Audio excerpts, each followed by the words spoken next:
Okay, guys, to be completely honest, he can be bigger than both of these tables. Would you want to meet an animal that gets bigger than both of these tables? A fully carnivorous animal. Okay, just so you know, guys, he does not usually eat humans. Alligators in the wild don't usually eat us. It's usually fish, turtles, birds, mammals. They don't usually eat us, but it does happen every once in a while. Do you think it happens every day? No. Does not. Do you think it happens every week?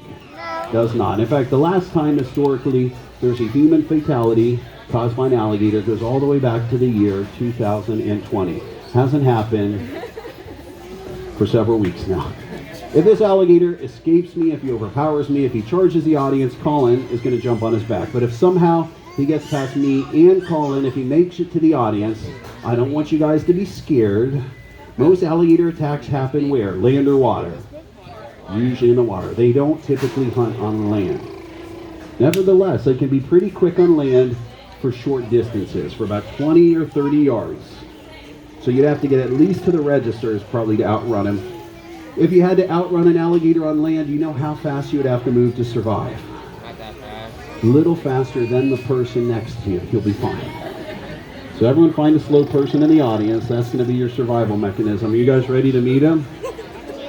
All right, he is one of the largest reptile species in the world. You try to get oh, he's smiling at us. Hey, buddy.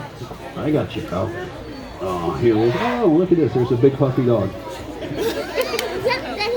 So here we have our American alligator. What do you think, baby or grown up? Baby. Yeah, this is kind of like a preschooler, maybe kindergartner. At this size, he's probably, we would guess, 3, as much as 5 years old. How big do you think he was as a baby? It would have been more like the size of a gecko. As a baby, they hatch from eggs. Do all crocodilians hatch from eggs? Not yet. 100% of crocodilians hatch from eggs. Do all turtles hatch from eggs? 100% of turtles hatch from eggs. Do all snakes and lizards hatch from eggs?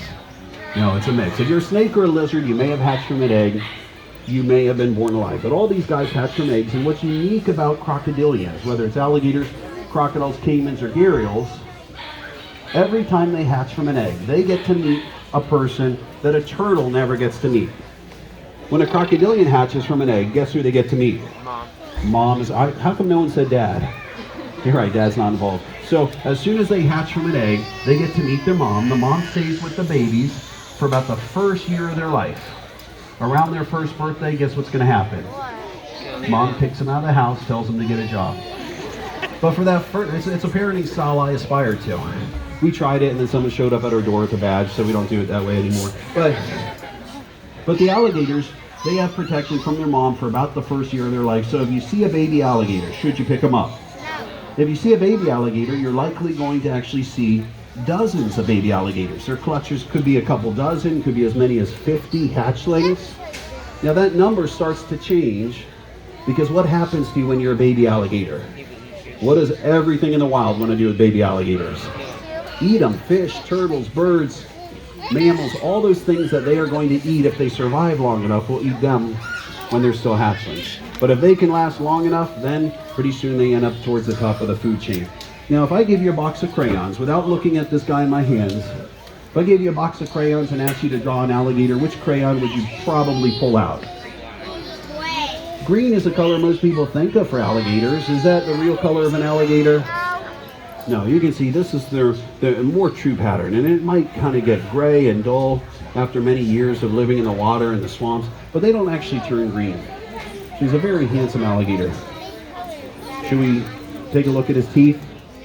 Usually if I rub him a little bit behind the ears, oh, he's chirping a little bit. If I gently touch him there, now he's opening up his mouth. Would anyone like to volunteer to reach in and count his teeth? Oh, no, don't do that. That's not a smart idea. That doesn't end well. But they do have over 1,000. If you guys are in the first couple rows, see the little black dots all over his jaws, all over his face? Those are ISOs, little sensory organs. I call them ripple sensors because it senses all kinds of movement in the water. You get close to an alligator, if the water's too murky and muddy, it's too dark for you to see them, can they still see you? Yeah, they can actually see with their eyes, but if they can't see with their eyes, they can see with those ripple sensors, those ISOs. So they're very sensitive. And anything that gets close, anything that touches their tongue, what's going to be the natural reflex? They're going to chomp that mouth closed.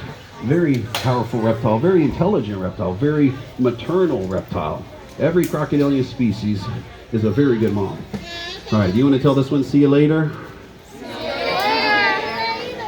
You guys totally missed your opportunity. Do you guys want to tell them see you later? See you later. No, doesn't that feel good? That came in handy once in your life? All right.